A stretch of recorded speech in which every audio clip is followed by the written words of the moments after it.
మొన్న కాలుష్యంలో నంబర్ 1, నిన్న మురికివాడల్లో టాప్, ఇప్పుడు సైబర్ క్రైమ్లో first place. Tourist city Visakha cyber క్రైమ్లో రాష్ట్రంలోనే మొదటి స్థానంలో నిలిచింది. అలాగే దేశంలో 2వ స్థానంను సంపాదించింది. ప్రశాంత నగరంగా పేరు పొందిన విశాఖలో సైబర్ నేరాలు రోజురోజుకి పెరుగుతుండటంతో నగర ప్రతిష్టకి మచ్చగా మారుతోంది.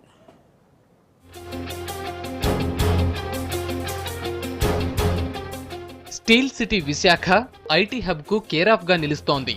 అయితే ఇప్పుడు సైబర్ నేరాలకు సెంటర్ గా మారింది. లాస్ట్ ఇయర్ 267 కేసులతో రాష్ట్రంలోనే తొలి స్థానంలో నిలిచింది. ఈ ఏడాది కూడా అదే రికార్డుని కొనసాగిస్తూ 35% అధికంగా 359 కేసులు నమోదయ్యాయి. బెంగళూరు తర్వాత విశాఖలో సైబర్ నేరాలు అధికంగా ఉన్నాయి. సైబర్ నేరాల్లో అధికంగా బ్యాంకింగ్ కేసులే ఎక్కువగా ఉన్నాయి.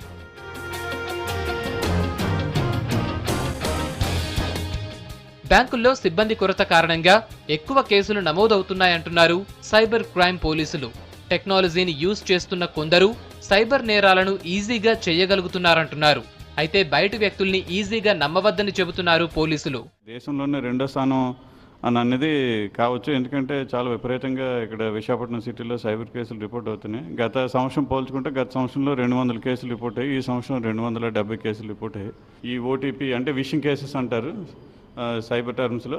విషింగ్ అంటే ఫోన్ చేసి ఇన్ఫర్మేషన్ తీసుకోవడం, బ్యాంక్ డీటెయిల్స్, మీ card details, account details, pin number, OTP తీసుకోవడం. అది చాలా ఎక్కువ ఉంది. విపరీతంగా ఇంచుమించు రోజుకు ఒక కేసు రిపోర్ట్ అవుతుంది. సైబర్ నేరాల్లో వైట్ కాలర్ నేరాలే ఎక్కువ. అందులో ఆన్లైన్ క్రైమ్ ఫస్ట్ ప్లేస్ లో ఉంది. వైట్ కాలర్ నేరాలు ఈ ఏడాది 100% పెరిగి 563 కేసులు నమోదయ్యాయి. సైబర్ క్రైమ్ నేరాల్లో ఎక్కువగా అమాయకత్వం వల్లనే జరుగుతున్నాయని పోలీసులు అంటున్నారు. Major contribution is by the cyber crime. 563 అయింది 2015. Almost 100 cases have gone up. ఇప్పుడు ఇది చూస్తే 100 cases లో మొత్తం ఇది online fraud. There's online fraud cases, IT Act cases. So there in this particular modus operandi of online fraud also, by and large, the people are very, very innocent. సిటీలో cyber crime నేరాలు పెరగడంతో Visakha brand image పై effect పడుతుందంటున్నారు city వాసులు. Technology, banking, online వ్యవహారాలు, ఆర్థిక లావాదేవీలు వంటి విషయాల్లో ప్రజలకు అవగాహన పెంచాలంటున్నారు.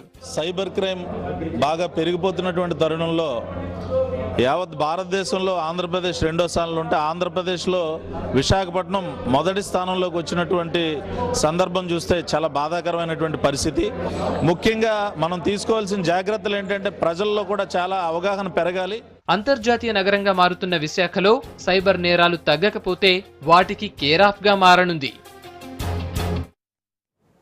ఇవి bulletin updates. Stay tune to 360 news.